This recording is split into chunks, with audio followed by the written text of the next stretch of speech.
Freakonomics Radio is sponsored by Hotels.com. Hotels.com gives you access to hundreds of thousands of hotels worldwide. And when you join for free, you can save up to 20% instantly with member prices. Plus, every stay earns rewards. So when you book one trip, you're already lowering the cost of the next one. Hotels.com is simple, rewarding, and designed to help you get more out of every stay. Sign up for free and book today. Hotels.com. It's all in the name. Freakonomics Radio is sponsored by Amica. You know what they say, if you want to go fast, go alone. If you want to go far, go together. So go with Amica and get coverage from a mutual insurer that's built for their customers, one that looks after what's important to you together. Auto, home, life, and more, coverage that fits your unique needs. Amica helps you protect what matters most. Visit amica.com and get a quote today.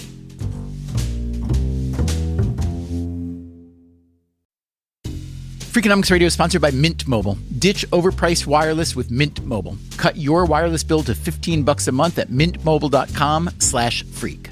Upfront payment of $45 for 3 months, $90 for 6 months, or $180 for 12 months. Plan required, $15 per month equivalent. Taxes and fees extra, initial plan term only. Greater than 50 gigabytes may slow when network is busy, includes up to 20 gigabytes hotspot. Capable device required. Availability, speed, and coverage varies. See mintmobile.com.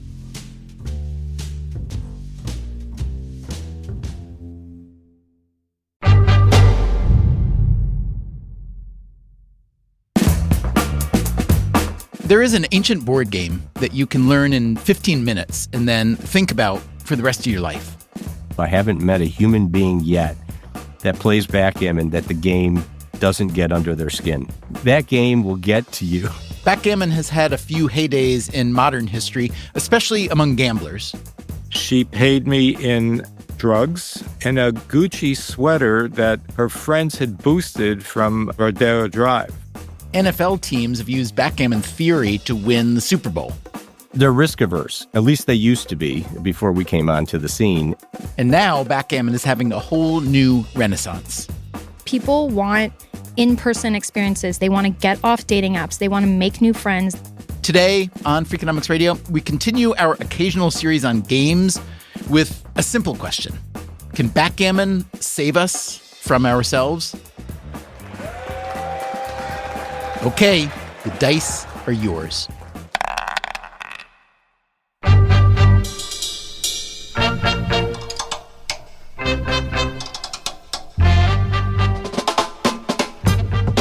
This is Freakonomics Radio, the podcast that explores the hidden side of everything, with your host, Stephen Dubner.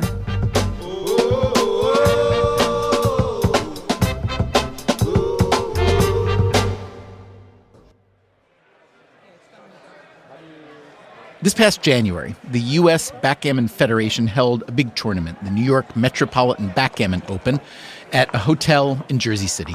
It drew more than 400 players in a variety of brackets, from beginner to grandmaster. They came from all over the U.S., as well as Germany, South Africa, Greece, Peru. The field included many of the world's top-ranked players, like this one. My name is Masayuki Mochizuki. People call me Mochi. I am a professional backgammon player. Mochi is arguably the best backgammon player alive. He has turned the game into a career. Play tournaments everywhere in the world, teaching, writing a book, playing a private game, and everything about backgammon. That's me. Mochi had flown in from Japan for the Jersey City tournament, but he busted out in the first round. That's the thing about backgammon. It is a dice game, which means it can be volatile, and the better player does not always win. I found Mochi in a side room off the tournament area. He was playing a money game with some of the others who had already busted out of the tournament. He told me he was staying on in New York City for a few days, so I invited him to come play backgammon at my apartment.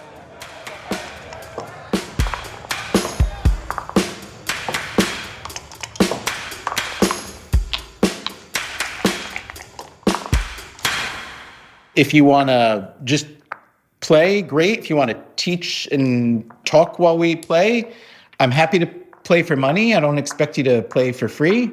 No, it's fine. We can play for free. No. But I mean, I know that's how you make your living, so I don't want to ask you to work for. I have $500 in my pocket. Okay, I'm not planning to leave with it. 500 lasts like 3 minutes, but it's okay. I'm joking. Interesting wrong. 1, 4. Ooh, thank you.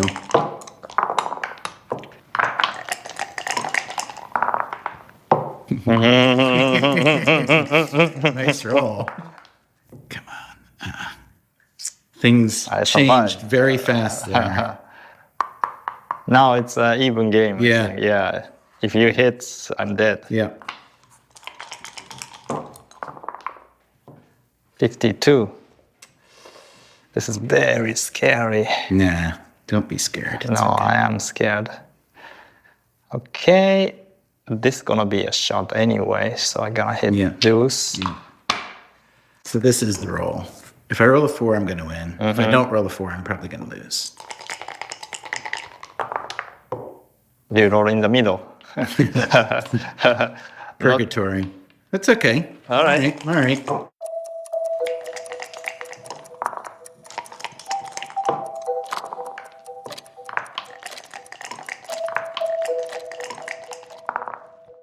Backgammon is not a game that you decide the strategy. All you can do is you follow the dice's advice, you know. You're not gonna against the dice. The game plan that you had in your mind that you're gonna hit, that's long gone. Got it. Yeah. Got it. That being said, maybe I hit you actually.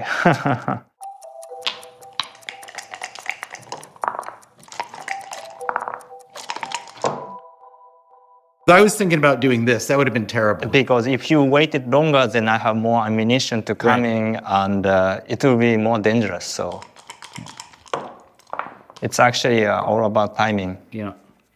Yeah, this game actually has a lot of similarity in the life. To life? Like you don't know what's gonna happen. It's all about probability. If you make a good choice, you have a better chance to get a better outcome, right? But it's just a chance. So you may lose because of the good choice, right? But you shouldn't regret that you made that choice because that then was a good choice. So you have to be confident.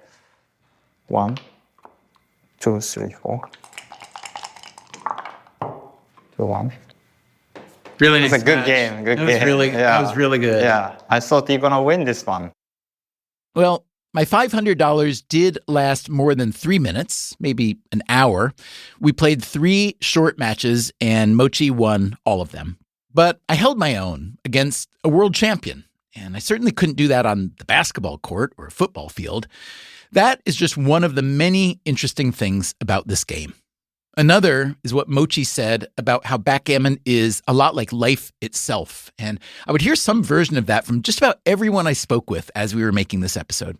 At the Jersey City tournament, I had met a very good player named Melissa Shin, who works as an architect in Los Angeles. And she told me to get in touch with her next time I was in town, and she would put together an event with her backgammon club. Yes, there are backgammon clubs, more and more, all the time. And I happened to be in LA soon after, so we met up at a beer garden in Venice Beach.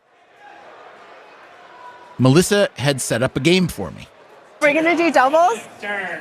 Then me and Frank against you guys. Oh, it's me and Bob against you and Frank? Yeah. All right, here it is. Make it fun. This could be fun. My partner was Bob Wachtel, a ranked grandmaster. A couple years ago, I had taken a few lessons from him. Melissa's partner, Frank Frigo, is another world-class player, a 2-time world champion. I'm not going to make you listen to another match, but I will say this. Bob and I won. Take that, Mochi. Later on, I sat down with Frank Frigo, asked him to introduce himself.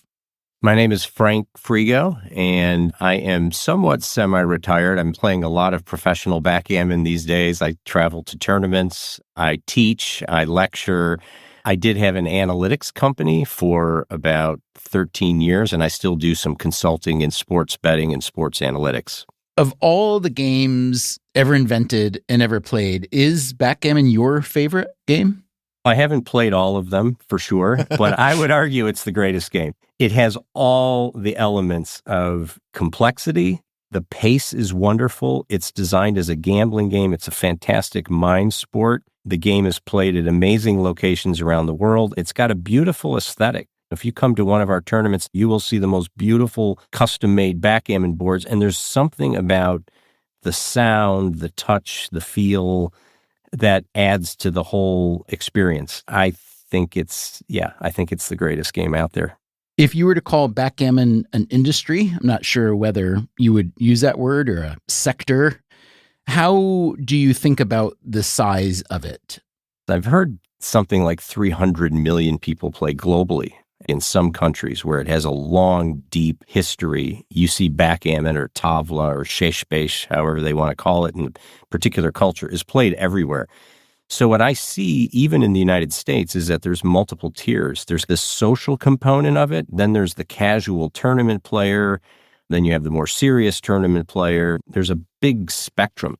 For someone who doesn't know the game, just explain it as briefly as you can, the basic setup and goal. Okay, so each side has 15 checkers in a particular starting arrangement, and the game is essentially a race. Your pieces, or your stones as they would have called it way back in the day, you're trying to get them around the board and into your home board. There's 4 quadrants. You try to get those checkers into your home board and bear them off as quickly as possible.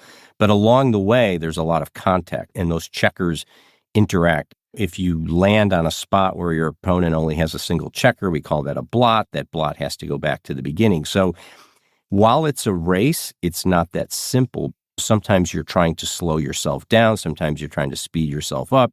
Then talk about the leverage and the excitement and volatility that is introduced by using the doubling cube. The idea behind the doubling cube is that you're playing a game for a stake of a single point. If you win the game, you get a point. If you bear off all your checkers before your opponent's borne off any, you win a gammon. That's a double game, but it's double whatever the current value of the cube is. The cube starts out at a value of 1. When it's your turn, before you roll, you have the option, if the cube is in the middle, to tell your opponent, I want to double the stakes of the game. So the opponent has to then make a decision. Do I want to play this game for double the stakes, or do I want to turn down the cube and the game ends immediately and they give up the point? The decision is, I can give up 1 point with certainty and start a brand new game, or I can accept the cube and now play this game for double the stakes, but I'm accepting the risk that I could lose 2 points, I could lose 4 points, and I have to compare that distribution of potential outcomes versus the guaranteed 1 point that I would relinquish. The other layer on top of that is that the cube is not just a scorekeeping device, it's a weapon. When you own the cube, you have bought the rights to it, which gives you the rights to play the game to the end, and it also gives you the rights to redouble the stake back to 4, which puts pressure on your opponent.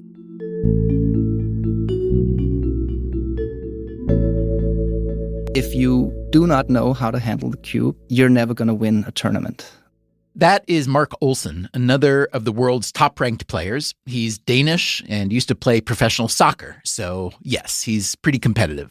The doubling cube is a fantastic device that was invented in the 1920s.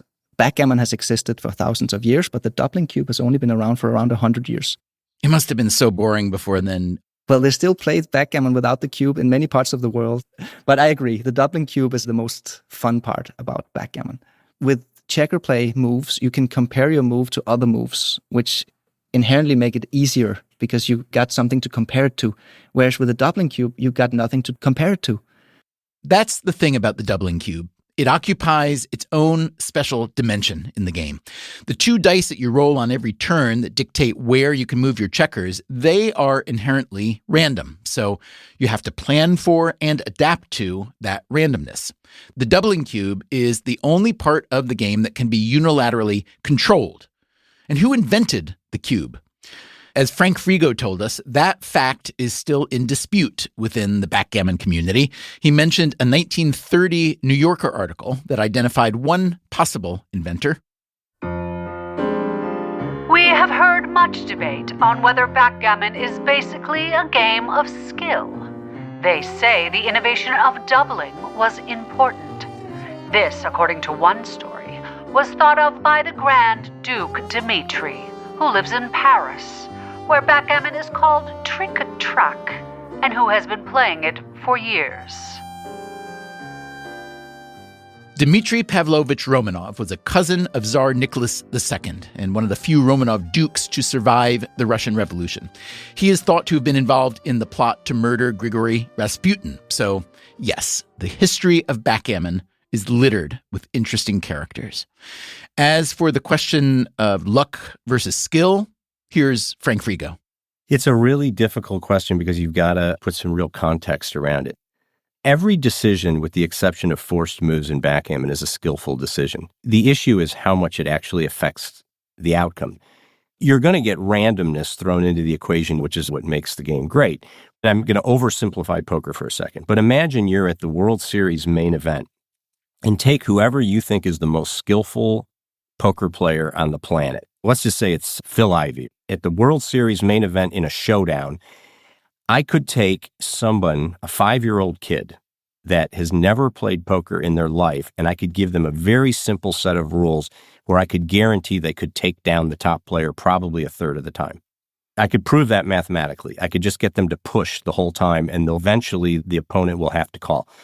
In backgammon, if you took somebody you just introduced to the game and they played a top-level player at a major tournament length match, say 19 to 25 points, they would have almost a zero chance of beating that player because you have so many active decisions, you can't simplify the game down to that level. This is going to make poker players cringe because I'm oversimplifying poker, but it's a fact. Frank, you are a 2-time world backgammon champion, correct? Yes. I'd love you to walk me through both your wins. First, 1994, give me the who, what, when, where, why of that tournament win. That was a very memorable experience. The World Championship has been played in Monte Carlo since the 1970s. It's been at the same location, the Fairmont Hotel, this iconic hotel. I was with my wife, and we decided to go to Europe for an extended road trip to Monte Carlo. I was a fairly accomplished player back then. I played a decent amount. I didn't have kids yet or anything. I got on a roll, and it was like a magic carpet ride for me because I didn't really have a close match. The quality of play back then wasn't as good as it is today, but I just got on a very good roll. I won the main event, 8 matches undefeated. I entered the Super Jackpot, which is the big separate event, and I went undefeated in that as well. That was 1994. Your second one was in 2023. That's an amazingly long stretch to be at the peak of your game. What was the difference between Frank Frigo in 1994 and Frank Frigo in 2023? In 1994, I had more physical stamina, but I don't think I was as seasoned as a player to handle the emotional swings of the game, which are a big component of it. In 94, I was fortunate that I won a lot of matches by very clean scores, so I didn't have a lot of those more difficult emotional tests. In 2023, I had a lot of close matches. I had some crazy turnarounds and some late swings, but I was much better conditioned as a player to weather that, to be able to sort of turn the page and not let it get under my skin and say, what do I do now? New circumstance, new set of conditions. Regardless of what transpired last game, I've got to focus on what's going on in front of me and give myself the best chance. In 94, it was a blur. In 23, I really embraced it and enjoyed every step of the way and got to celebrate it with a lot of friends, which was really fun too. What would you say are the characteristics of a good backgammon player, including perhaps some characteristics that might surprise people? A lot of people think you've got to be like a mathematician. You really don't. There are very analytical aspects of the game where you're grinding numbers, like what we call match equities, where you've got to weigh a bunch of information and come up with the highest probability outcome. I feel like I'm pretty good at that. But there's also a big pattern recognition component, because once you're a few moves into the game, maybe you've got some reference positions in your mind that you've seen before, but it's just a combinatorial explosion when you get a few moves into a game and you haven't seen it before. And something that I think a lot of players underestimate is the execution part. It's one thing to sit in front of your computer and look at problems as quiz problems and say, what would I do? But it's an entirely different thing to do it over the board, facing an opponent, traveling to a tournament. I will tell you, I haven't met a human being yet that plays backgammon that the game doesn't get under their skin. That game will get to you because you just feel like your best laid plans get thrown aside. This ability to turn the page and look at a new circumstance, a new problem, and treat it independently and not to think superstitiously. You just got to purge your brain of all that pollution and really focus in a disciplined way on what's in front of you. How do I frame my decision? How do I focus solely on only what I can control? Have you seen examples where someone just kind of becomes a more rounded person, a rounded thinker by playing games, whether it's backgammon or something else? Maybe that person was you? It's definitely me. I've taken things from my life and put them into the game, but I think the game has given me much more in that direction. I co-direct the San Diego Club, which is one of the biggest, fastest growing clubs in the country. We have a number of people that play with us for different reasons. Some of them just love the competition. They love it as a mind sport, the intellectual stimulation, the social aspect. But another thing you hear, particularly from some of the older population, is they like to play because they feel like it keeps their mind sharp. Everybody's paranoid these days about dementia. They want to keep their minds stimulated. Backgammon just does such a good job of that. You've got a lot of active decisions. You have to think probabilistically. I would say that the uncertainty component is more realistic of what people encounter in the business world and in social decisions. Chess is a great game, but chess, if you make the best move, it's the difference often between a 100% winning path and a 100% losing path. Whereas in backgammon, it's more probabilistic. And I think that is more like the decisions we encounter in real life. I had been told that Frank Frigo had put his backgammon obsession to good use in the analytics firm he founded and ran. We built proprietary models for a variety of applications in sports, in commodity trading, in healthcare, in education. The idea was to take a game-based approach to solving difficult problems. There's a lot of data out there, but there's not a lot of good ways to take that data and steer it towards a particular objective. So in commodity trading, it might be ROI. In education, it might be how to reduce freshman attrition rates. In healthcare, it was how to reduce hospital readmissions for cardiac patients. And then, of course, in sports, one of the big breakthroughs that we applied was we took a lot of ideas from the modeling of games and applied it to professional football. When you say you applied it to football, what kinds of scenarios or with what kind of goals in mind? Originally, when I was just watching the game as a fan, and I was a pretty seasoned backgammon player, I would look at what appeared to be the inherent risk aversion bias of head football coaches. They would get to fourth down decisions, and they would sort of pucker up and relinquish possession. You're saying they're very risk averse. At least they used to be before we came onto the scene. It struck me that those kinds of decisions are very, very similar to backgammon decisions and decisions that were modeled. One of the great breakthroughs in the modeling of games, and backgammon in particular, was that when you focus on the proper objective, which in backgammon is giving yourself the highest probability of winning the match. And in football, if you apply the same metric, which is how do I make a decision that gives me the highest expected outcome of a win, not maximizing yardage, not assuring I get some amount of points on a particular drive. When you shift that objective and that metric, it really opens things up, and you start to see that these risk-averse decisions are actually quite wrong. We set out to build a model that could actually measure it. We did this by building a fully customizable simulation model that was built on a lot of NFL empirical data. My partner, Chuck Bauer, who is also an experimental physicist who did a lot of research at Indiana University and worked for NASA, he and I put our heads together to build a model that could simulate NFL games from start to finish, running clock, penalties, the whole thing.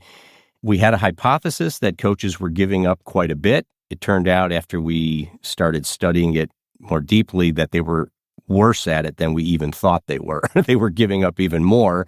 Then we got excited. We were like, it's time to start knocking on some doors. And so how much is your model or versions of your model used in the NFL today?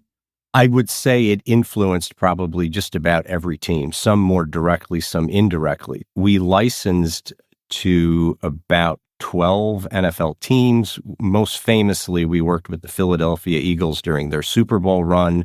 They used it religiously. We had buy-in from top to bottom, from Jeff Lurie, the owner, to Howie Roseman, the GM, to Doug Peterson, and also with the Kansas City Chiefs. When you see Andy Reid on the headset during a game, he's speaking to Mike Frazier up in the booth, and Mike Frazier was consulting our models. Let me back up and make sure I understand. For a Philadelphia Eagles fan, let's say, or a Kansas City Chiefs fan, their Super Bowl victories over the past several years, you're saying, are derived in some part from the application of backgammon theory? Yes, absolutely. When the Eagles adopted it, we worked very closely with their analytics staff. They had some of their own internal models, but they were basically calibrating everything off of ours because it was a lot more sophisticated. The real similarity of football to backgammon is that you score in these unusual increments, where in games like baseball, you're basically trying to produce runs and trying to keep your opponent from producing runs, and that correlates very, very well with win probability. Football's very different because you have a decaying clock and you score in different increments. So the utility of points changes dramatically based on the state of the game. And that's something that has been very, very well modeled in backgammon. Coming up after the break, how did that modeling happen? And just how wild was the backgammon scene in the 1970s and 80s? I'm Stephen Dubner. This is Freakonomics Radio. We will be right back.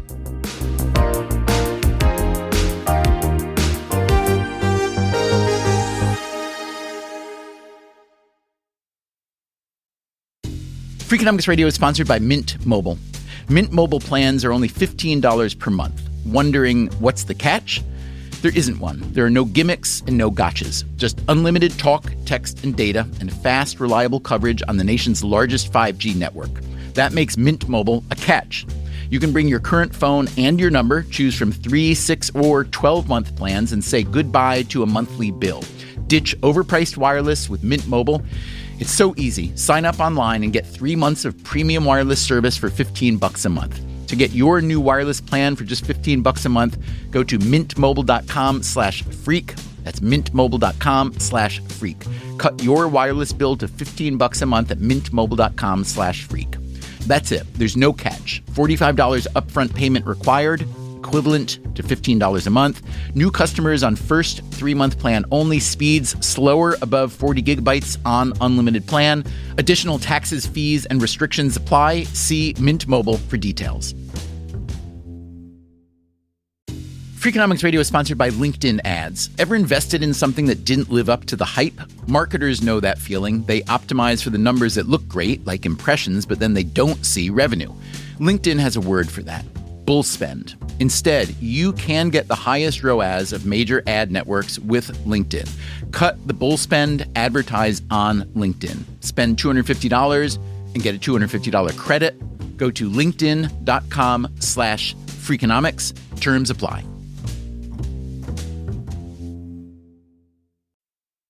Freakonomics Radio is sponsored by PNC Bank. Boring, great word, bad rep.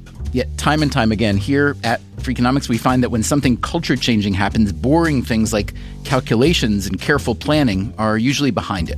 Which begs the question, why not apply it to other aspects of life, like banking, for example? Well, PNC Bank did since its inception, proving time and again that the best banking strategy isn't the exciting type, but the steady, reliable, definitely not YOLO type. PNC Bank, brilliantly boring since 1865. Brilliantly boring since 1865 is a registered mark of the PNC Financial Services Group, Inc. PNC Bank, National Association, member FDIC.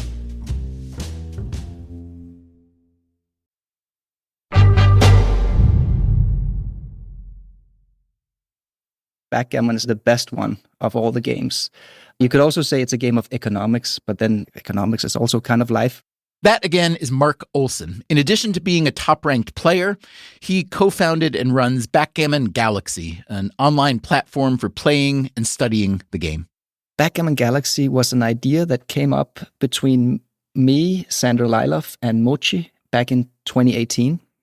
Mochi and Sandra are basically the two biggest backgammon legends in the world. The idea was simply just to have a unified, grand backgammon site because it was kind of lacking. We just set out to do it. A bit of naivety there. Me and Sandra came from the world of sports betting. Basically, I was a quant in sports betting for the last 10 years prior to that.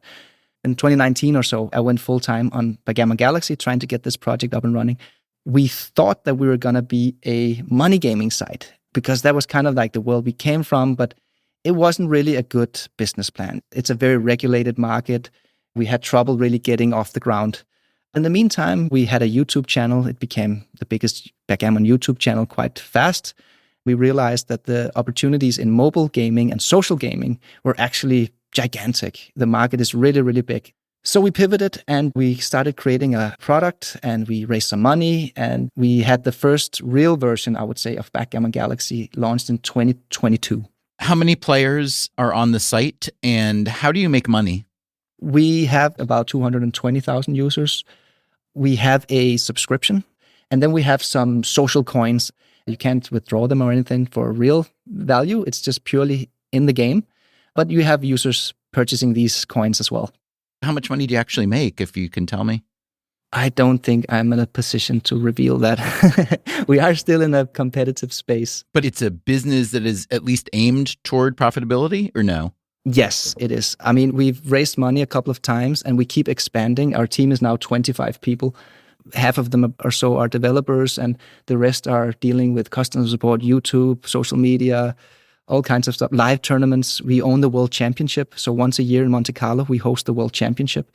Let's spend a couple minutes talking about this nice point that you raise about backgammon as an illustration of economic thinking. In what ways do you see those parallels? Let's talk about trade-offs that you face in every decision. Because backgammon is a multi-dimensional game where all the variables, they are entangled. You can't just say all else being equal. It doesn't exist because every time you change one variable, all the other variables change. There's constantly trade-offs to be made. Sometimes they are macro. I have a decision here between a priming game plan or a blitz attack.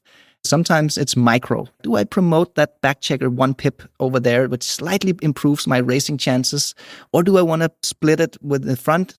What about ideas like opportunity cost and sunk cost and decision-making under uncertainty? Do you actively factor in those ideas as you're playing, or is it more like they're just humming beneath the surface? Sunk cost, I think any professional investor or games player at a high level knows you should not dwell too much on sunk cost. It's in the past. Focus on making the best play. Opportunity cost comes in a lot in backgammon as well, especially when you're choosing between game plans. If you pursue this one game plan, there's an opportunity cost. It affects the optionality of going to another game plan later. Decision-making under uncertainty. That's literally what you do on every single move in backgammon. There's actually several levels to it. We do have complete information of the game. We can see all the pieces. Nothing is hidden.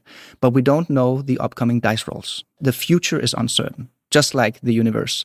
Life is uncertain. The world is uncertain, even at a quantum level. In backgammon, we learn to deal with it. There's a psychological aspect to it. Playing games, it trains you for being a more robust person. It rewards hard work, and especially backgammon. If you're lazy and think you can win, you're going to lose. If you are reckless with your decision making and you're taking degenerate risk, you're going to be punished immediately. So even for kids, I want to teach my son to play backgammon for that reason. I've heard you say that you want to teach your son to play backgammon not only for the sake of the game, but because gambling itself is a really good way to learn about the world and yourself. Can you just talk about that? I've heard you say that most people look at gambling as pure vice, and you have a different view. Exactly. So let's start by making a distinction. My distinction is that if you're betting on something like a roulette table, then you have no control of the outcome. It's purely gambling. I don't see any good in that. But if you're talking about backgammon, or to some extent also poker, or to some extent also sports betting, where you can get an informational advantage, you can analyze the game in a way that is better than the market, or even when you see the rise now of the prediction market sites. So I do see that as a virtue more than a vice, that again, hard work is rewarded. There's instant negative feedback on your bad decisions. You harden your personality and your mental abilities to deal with stress and misfortune. We've played backgammon or a similar variant basically as long as we've had dice. It has that advantage over other games that it simply evolved into this perfect equilibrium style of game where it's not too long, it's not too short, it has the right amount of luck to skill ratio. It's just a very balanced and perfect game. Backgammon is indeed one of the oldest games in the world. In various forms, it has been played continuously in the Middle East since 3000 BCE. During the Crusades, it became a popular gambling game in Europe. Richard the Lionheart of England and Philip II of France issued a joint order banning the game for low-ranking soldiers. Dan Rather, in a 1978 piece for 60 Minutes, rattled off these and many other backgammon facts as he discussed the rising popularity of the game. In the United States, it is played everywhere. In the CBS cafeteria, for example. In modest rooms like the Bar Point Club on New York's 14th Street, where the winner of the weekly tournament can win a few dollars. And it is played in elegant private clubs where the rich and famous gather to dance and drink and play.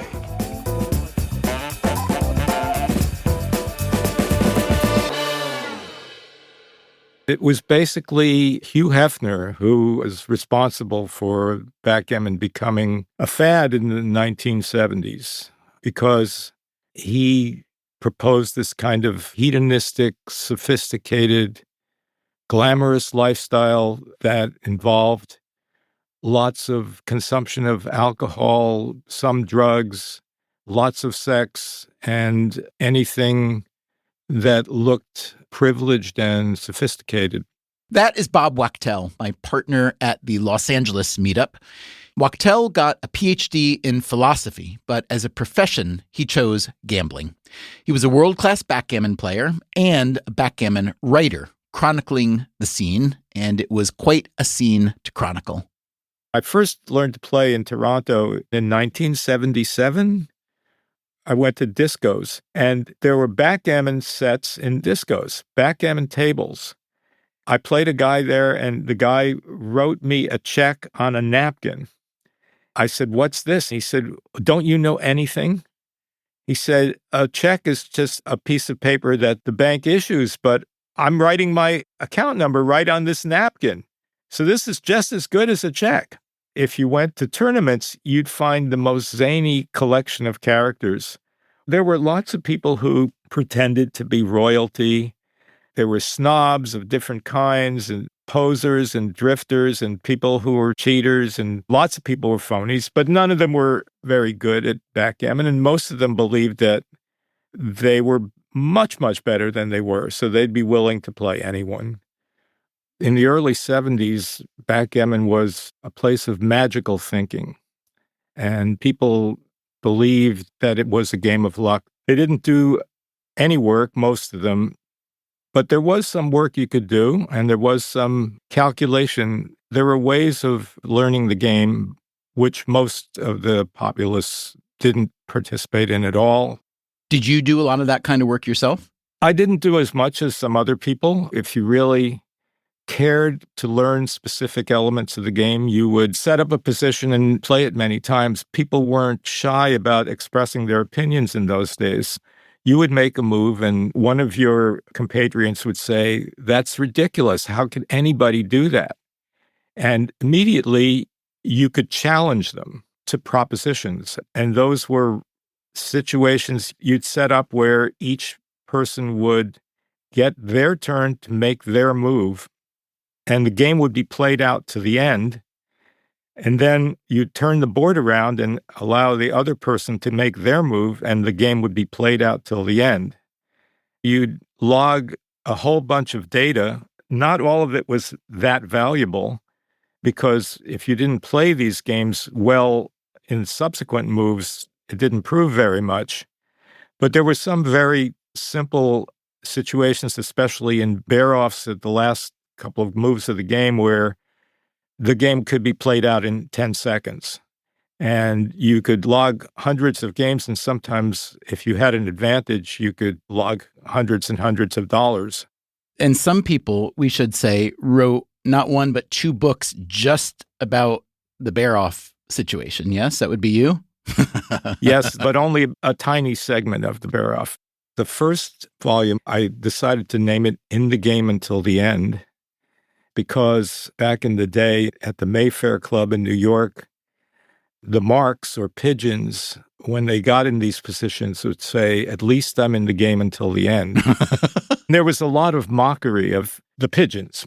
I always liken it to the vista that the pioneers in America encountered when the bison covered the plains of the whole country, and you could shoot them at will. They were always there for the taking. That was what it was like in the early 70s. And the pigeons or marks or suckers or whales or whatever you want to call them, were they the same cast of characters, or did you have to refresh the pigeons? There was an inflow of new pigeons, but the hustlers of the day would husband them themselves into their little flocks. There were some hustlers at that club who really weren't good players at all, but they had flocks of even worse players, much worse players, who they'd shelter from people like me. You're supporting yourself. This is your profession. Yeah. Can you give some insight into your earnings? I'm guessing you don't have a nice statistically sound career earnings calculation. No, I never kept records, but there were lots of times when I was not paid, when I was cheated. There was lots of stuff along the way that happened at that time. I once played this Coke dealer, a woman Coke dealer, and she paid me in drugs. I bet she did, yeah. A little bit of money and a Gucci sweater that her friends had boosted from a shop in Rodeo Drive. And was that a kind of typical scene for a guy like you? Would we call you a hustler? Or is that? I wouldn't call myself a hustler, no, because to me, a hustler is someone who feigns incapacity. You didn't hide your ability. No, not at all. Not at all. How did you develop and keep your opponents playing you for money when you were plainly better? There was this great club, the Cavendish Club in Los Angeles. I could go there every night and have a game. What were the stakes? They used to play $10 or $20 a point, which would be like 75 or 100 today, something like that. So you could come out of there with several $100s a night easily, maybe a couple thousand, right? Sure. And overall, just to give a sense of the luck versus the skill, overall in a given year, do you think you were ever down for a given year? Oh, no. No. Oh, no, he says confidently.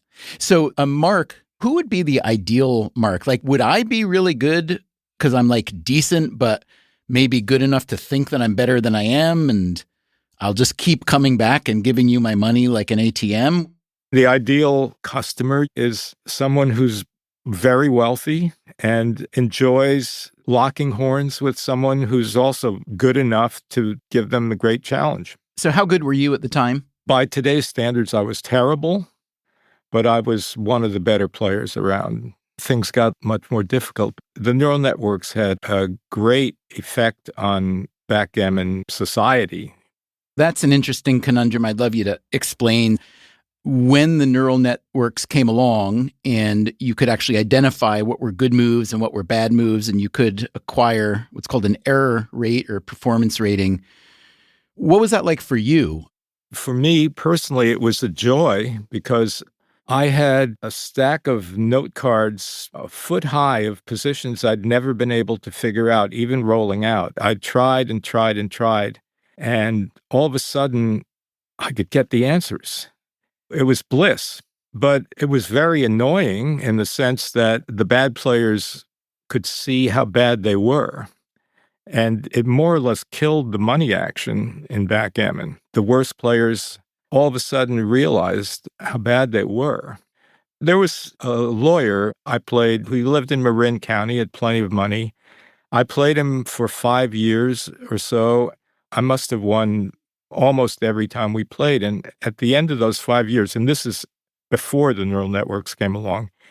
He explained to me, he said, look, Bob, you have a slight edge on me, but we're basically at the same level.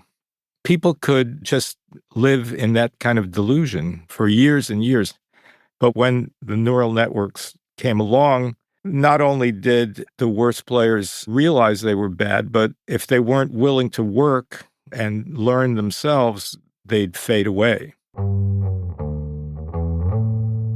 Before the neural nets, nobody really knew what the best plays were. That's Mark Olson again. Backgammon Galaxy is built atop a neural network that plays the game at a superhuman level. I asked him how this technology came about. In the 90s, AI algorithms with reinforcement learning was invented. A guy called Gerald Tesaro invented a program called TD-gammon. This was the first neural net to play backgammon really well, stronger than even the best players in the world. Where did this come in the development of AI play? This was basically around the time when Deep Blue were playing against Kasparov. Gerald Tesaro used backgammon as a case study for his new AI algorithm. Backgammon was such a perfect environment for that because it's a multi-dimensional game where all these dimensions interact with each other because there's so many trade-offs and the variables are entangled. Yet it's still a small enough universe that you can just reproduce data as much as you want. You can simulate the games. And it worked exceptionally well. And when you say it worked, that means that in any given moment in any game, there is an optimal move, essentially, correct? Let me explain a little bit how these AI algorithms work. You have, let's call it a play agent. That's the agent making the moves. And then you have a learner. We call it the value function in machine learning. So you're training your value function as a function of the results that the play agent decisions are making. Basically, it's a self-learning algorithm. The best move is simply the move that has the higher value in the value equation. Because we have the computer engines, the neural nets that more or less solve the game, the level at the top is so high nowadays that it's much more a game of not making mistakes. Does that take some of the fun out of it? I don't think so. If you are a really high-level player, what is your motivation? For me, it's this mastery achievement thing. I'm not playing against you, I'm playing against myself.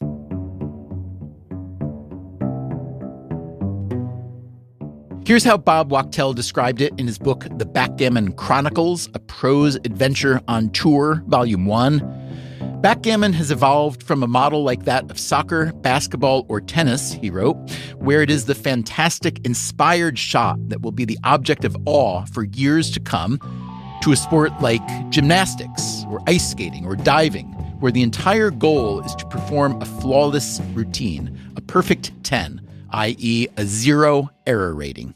I went back to Wachtel to talk about this evolution. You know, when we started this conversation, you talked about the 70s and 80s as this golden era of backgammon. There was a lot of action and a lot of excitement, and the play was starting to get a lot better. But how would you compare the current era? I mean, it must feel very, tame. How do you feel, or how do you describe the current era where there is a lot of competition, a lot of tournament play? I assume there's a lot less of the kind of gambling action that you're describing here. Yeah, right. It's much more normalized. Is it boring?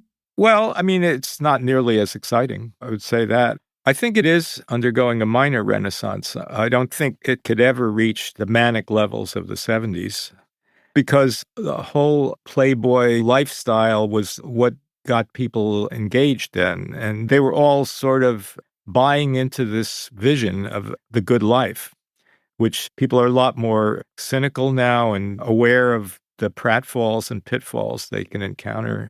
How pleased are you with this mini renaissance? Do you think it's good for the world? Definitely. I am very pleased with it. I think it's great. Coming up after the break, we meet a leader of the backgammon renaissance. This is Freakonomics Radio. My name is Stephen Dubner, and we will be right back.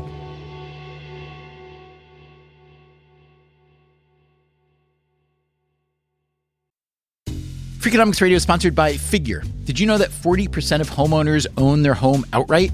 If that's you, don't let your equity sit idle. Tap it with a home equity line of credit.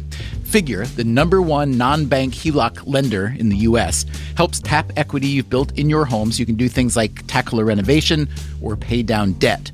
HELOC is a line of credit secured by your home. You can draw what you need, repay, and draw again. Figure offers a 100% online application. Get approved in 5 minutes and funding in as few as 5 days. It's faster than a bank loan and cheaper than a personal loan. Check your rate today without impacting your credit at figure.com/Freakonomics. This post is sponsored by Figure, NMLS ID 1717824. Figure is an equal housing lender. For more information about their licensing, visit nmlsconsumeraccess.org. Figure's HELOC is subject to credit approval and terms apply. At Edward Jones, we believe rich isn't about having life all figured out. It's opening yourself to all the possibilities. That's why your dedicated financial advisor provides long-term planning built around you, meeting you where you are, and helping you get closer to where you want to be. So no matter where you're starting from, you can move forward with confidence. The key to being rich is knowing what counts. Let's find your rich. Edward Jones, member SIPC. Freakonomics Radio is sponsored by Dell Technologies. When you're at work, you never know when you'll be interrupted. But with the Dell Pro powered by Intel Core Ultra with vPro, no matter what distracts you, your laptop won't. It's battery optimized for the way you work with built-in intelligence that quiets distractions when you need to focus. Your laptop will help keep you locked in even when it's bring your dog to work day. Built for those who stay in the flow, the Dell Pro, built for you. Dell.com/Dell-Pro.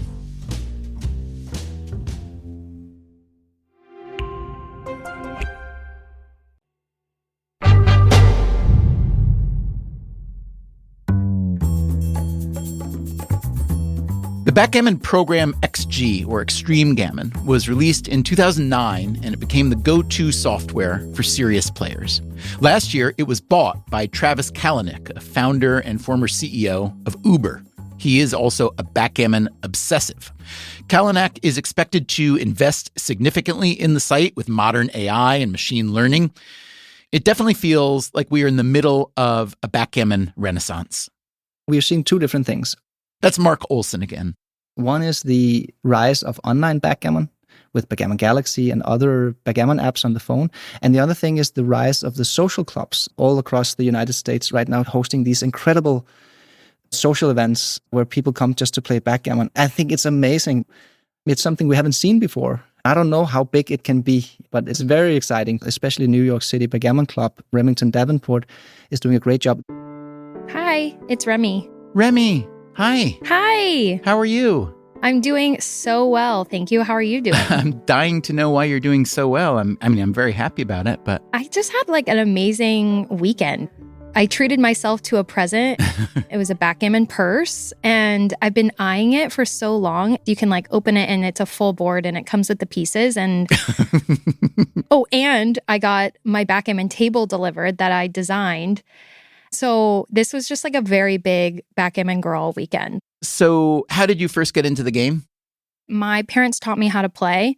I never really wanted to play with them. I had a group of 6 girlfriends in middle school, and we played backgammon every weekend. We were very competitive over everything and nothing. When we played backgammon, we were very physically abusive. We would flip the boards and throw dice at each other. We were so crazy. We would just like look for anything to compete over, but it was all in like good fun. But now I'm like, good sportsmanship and good etiquette is the only thing I believe in. But don't look at me when I was playing as a kid, because I was a monster. Were you playing for stakes, for money or anything? No, nothing. Bragging rights. A few years ago, Davenport founded the New York City Backgammon Club. To put it simply, it's a social club to play and learn backgammon. It's really focusing on community and bringing people together over this concept of being offline. And at the heart of it is making new friends and meeting new people and pushing yourself to want to improve. I also started Gals Who Gammon. When I go to these tournaments all over the world, I've noticed it's really about a 10% women attendance. In 2024, Davenport attended her first Backgammon World Championship in Monte Carlo. She says it was life-changing. Oh my God. Walking into that room, I was almost in tears. There's 300 people in this room obsessed with the same thing I'm obsessed with. Like, how freaking cool is this? I'm building a community in New York, but then there's this community of US tournament players. These people in the US have been playing with each other for decades. When they go to tournaments, it's a reunion. But then on top of that, going to the World Championship, I've made friends from all over the world. This makes it sound as if, and please don't take offense by this, but this makes it sound as if you are backgammon and backgammon is you, and there's no space between the two. There is no offense there.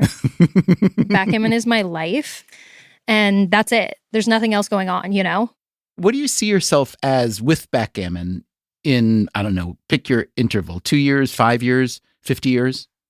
The basics is just growing the game in the United States and then definitely global. I'm starting to expand to other cities. I'm encouraging people from around the world to get into it, start their own club, do their thing, practice more, play online, play in person, whatever.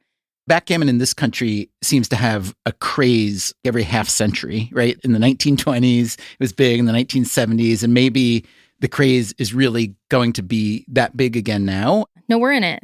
We're on the path. The reason it's having a surge now, and I started my club 3 years ago, I can put a lot of my success on the change of society, which is people want in-person experiences. They want to be offline. They want to get off dating apps. They want to have experiences. I don't know what happened in the 80s for it to die down, but the reason it's coming back now is there is a big change in society of wanting to get offline and connect with people and be human again. So I started NYC Backgammon Club kind of as a joke. I knew 10 people in New York. I was just looking for a place to play. I had a full-time job. And I started hosting an event every week in 2023, and people started coming. I'm like, whoa, this is so crazy. And I don't have a social media or marketing background. I'm a sales gal. What were you selling? A lot of bullshit. I was always in startups. It's not even worth talking about. So I started hosting these events, and I'll never forget the first event that I had 50 people at, and I just went home and cried. I didn't even know 50 people in New York. Then I was like, okay, this is it. I left my job after a year of starting the club because I just felt like I could not be 1 foot in the door and 1 foot out the door of trying to grow backgammon. I host events Sunday through Thursday night. I'm killing myself, still doing events. Does your club have a dedicated physical space? No. New Yorkers are tough, you know? People don't go below 14th. They don't go on the east side. They don't go to west side. They don't go to Brooklyn. I'm trying to just do as many events as I can for as many people. And people love to try new places. Remy, the first time we met, you were helping run this national tournament in Jersey City. I see you have some kind of role in the U.S. Backgammon Federation. I'm on the board of directors. I'm trying to make it more approachable for new people. My job in general is I'm trying to bridge this gap of club players in the US and the tournament world. Can I tell you about my backgammon league? Yes, please. It's one of the things I'm most proud about. The first season, we had 64 people. I built a whole website and a schedule, and every team has their own home bar. You either play home or away. I keep track of individual scores and team scores, and it's tournament play. 5 people from each team compete. You play in a 7-point match if you're intermediate and 9 points if you're advanced. Everyone gets a league shirt, comes with their registration. And then I give out prizes and trophies and stuff. Now we're in the 4th season, and this season was actually 235 people, which was really cool. I'm sure there have been events even that you've organized where some character comes who just ends up being whatever, a drag. Nasty. Creepy, nasty, whatever, in some way. How do you handle that? It's a great question because I'm very, very hardcore and I have a zero tolerance for bullshit. This sucks to say. This is not the case for everyone. I've met 1,000 wonderful, wonderful, wonderful people, but there can be one bad apple that really screws your entire tournament experience, and you may never want to come back because a man was super misogynistic for whatever reasons. Maybe you beat him, maybe just simply for sitting down at the table. These are things I've experienced. If there's consequences for bad behavior, then we can start to change. For decades, a lot of people were like scared that backgammon wasn't growing, so they weren't necessarily kicking people out. If you set this standard of like really welcoming and loving and fun, it sells itself. When poker started being played online, there was a whole new, not just generation, but a whole new style of poker player who had never played anybody else in person. Then they began showing up to tournaments, and sometimes they would win. Are you seeing people who get very, very, very good outside the established realm of playing in person? There's definitely people that come to my club being like, I've only been playing on the computer or on my phone and I'm a little nervous. I'm like, don't even worry. We're all nice here. There is this world of playing online and then trying to get into tournaments. And it's so different. What's different about tournament play? In tournaments, sometimes the rooms are absolutely ice cold. Sometimes they're so hot. There's so much stimulation. There's smelly people. There's just so much crazy shit going on. And the stamina of just sitting there and focusing game after game.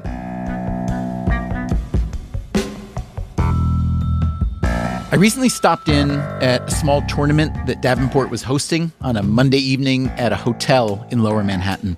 My first opponent was a friendly guy named Nick, maybe in his 30s. It's nice to meet you. I don't think we can fit here quite. Do you have a board? I have a board, but it's pretty big. I have one a little smaller, yeah. That's a good size. Yeah, it's good. Yeah, that'll work. Again, good luck.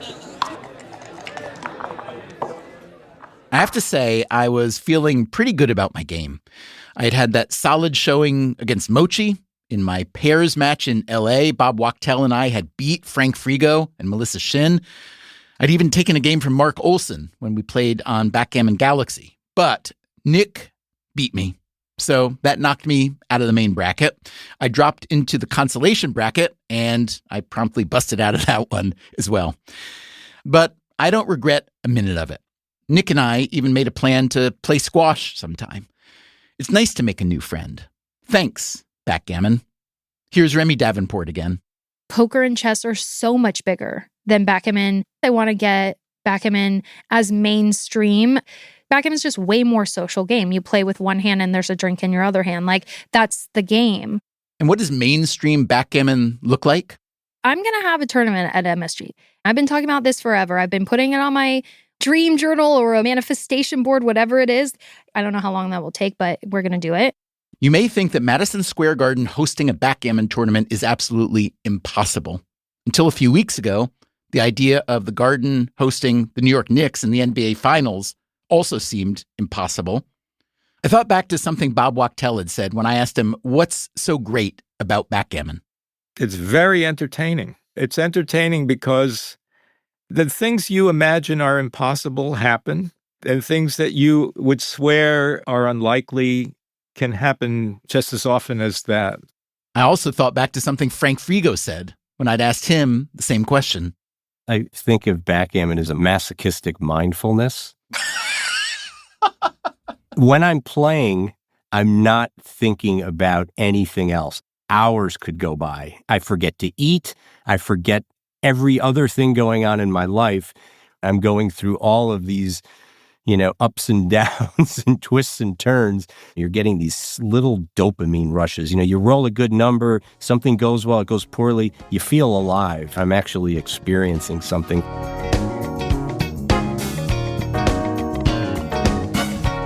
My big thanks to Frank Frigo, Bob Wachtel, Remy Davenport, Mark Olson, Melissa Shin, and Mochi for all the good backgammon talk, and even more for all the good backgammon. We filmed some of the games, so you can head to our Instagram to check it out. You can find and follow us at Freakonomics and at Stephen J. Dubner. If you are ever looking for a game, let me know. Our email is radio@freakonomics.com. Coming up next time on the show, New York just became the latest state to allow assisted suicide or medical aid in dying. We hear from Kathy Hochul, the governor who made that happen. She was inspired by the death of her mother. To watch her lose her own voice physically and her vision and ability to communicate, it was just heartbreaking. We also hear from a death doula about the American way of dying. I cannot live my life to the extent of fullness until I make friends with death. And we hear from an opponent of the new laws. I think it's bad medicine, bad ethics, and bad public policy, and a grave mistake for society. That's next time on the show. Until then, take care of yourself. And if you can, someone else too. Freakonomics Radio is produced by Renbud Radio. You can find our entire archive on any podcast app. It's also at Freakonomics.com, where we publish transcripts and show notes. Special thanks to Melissa Shin, Evan Manners, Mark Sparrow, Dylan Endyke, Dennis Haggerty, Sam Anderson, and to Amy Cervini for her voiceover. This episode was produced by Teo Jacobs with help from Zach Lipinski and Augusta Chapman, and was edited by Ellen Frankman. It was mixed by Jake Loomis with help from Jeremy Johnston. The Freakonomics Radio Network staff also includes Dalvin Abuaji, Eleanor Osborne, Elsa Hernandez, Gabriel Roth, Ilaria Montenacourt, Mandy Gorenstein, and Pete Madden. As always, thanks for listening.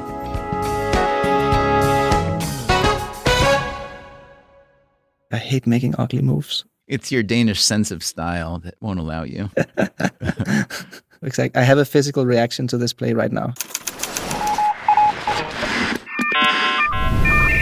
The Freakonomics Radio Network, the hidden side of everything. Freakonomics Radio is sponsored by Ozempic. Innovation happens through rethinking what's possible, and when it comes to GLP-1s, Ozempic pill does just that. Learn more about Ozempic semaglutide tablets, 4 and 9 milligrams, by calling 1-833-OZEMPIC or visit Ozempic.com to view the medication guide and ask your doctor what's possible with FDA-approved Ozempic pill.